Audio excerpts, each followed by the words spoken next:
კარგი, დავიწყოთ კიდევ ერთხელ მოგესალმებით. დღეს 31 დეკემბერია, მიილია 2025 წელი, რომელიც წავსე იყო გამოწვევებით, წინააღმდეგობებით, მაგრამ ყველაზე მთავარი არის ის, რომ ჩავლილმა წელმა დაგვიტოვა ბევრად უკეთესი თბილისი. უფრო გამწვანებული ქალაქი, გაუმჯობესებული ინფრასტრუქტურით, მეტი რეაბილიტირებული ქუჩებით, განახლებული სკვერებით, ბაღებით, მეტი დახმარებით და გვერდით დგომით ჩვენი თანაკალაკელების მიმართ. იმ ოჯახების მიმართ, ვისაც ყველაზე მეტად ჭირდებოდა ჩვენი მხარდაჭერა და გვერდით დგომა. თბილისი სამართლიანად ამაყობს თავისი ისტორიით, კულტურით, გამორჩეული არქიტექტურით. თუმცა მისი მთავარი ხიბლი და ღირსება აქ მცხოვრები ადამიანები არიან.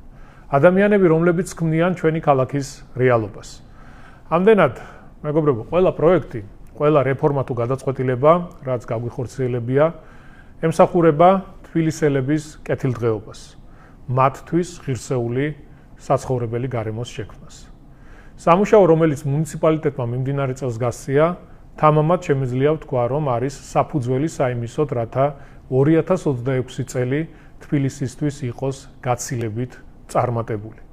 ჩვენ ბევრი ვისაუბრეთ გაკეთებულ საქმეებზე, განხორციელებულ პროექტებზე, მართლაც ყველა მიმართულებით ავიღოთ გამწვანება, პარკების განახლება, რეაბილიტაცია, სკვერების მოწესრიგება, ქუჩების განახლება, თავისი მიწისქვეშა კომუნიკაციებით, ახალი ბაღების მშენებლობა, ავტობუსების შემოყვანა, საზოგადოებრივი ტრანსპორტის მიმართულებით კონკრეტული პროექტების განხორციელება, ბევრი შეგვიძლია ჩამოვთვალოთ. თუმცა მიუხედავად ამ ყველაფრისა, გვაქვს ბევრი გამოწვევა, ბევრი პრობლემა და მზად ვართ 24 საათის განმავლობაში თავდაუზოგავად ვემსახუროთ თბილისს. მე გეტყვით ერთ რამეს, რომ 2026 წელი იქნება კიდევ უფრო საინტერესო ჩვენი დედაქალაქისთვის.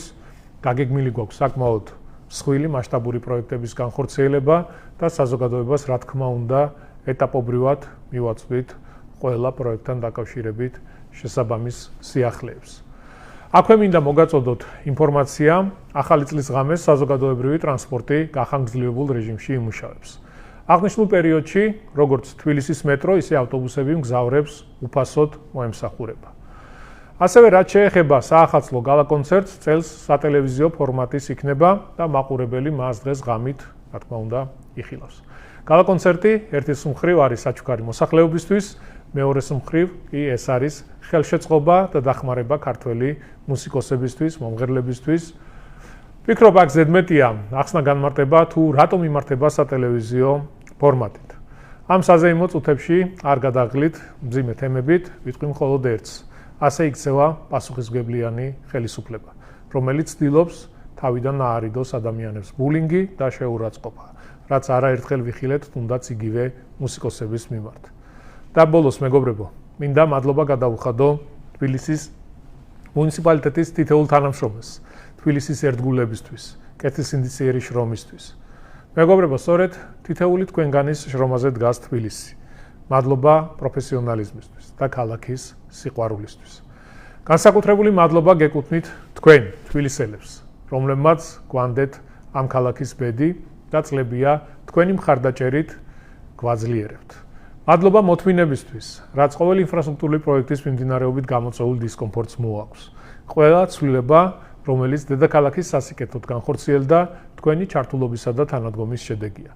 სწორედ თქვენთან ერთად ვქმნით ქალაქს, სადაც ცხოვრება უკეთესია. ეს არის სიკეთით სავსე ქალაქი, რომელიც საუკუნეებია ვითარდება ადამიანების თანადგომის, შრომის და უკეთესი მომავლისთვის ბრძოლის შედეგად. დამდეგ ახალ წელს გილოცავთ, მეგობრებო. გისურვებთ მეტი სიკეთე შემოსული იყოს თქვენს ოჯახებში, მეტი სიყვარული. თქვენი სიძლიერე, ჩვენი ქვეყნის სიძლიერეა. გისურვებთ მშვიდობას და კეთილდღეობას. გილოცავთ.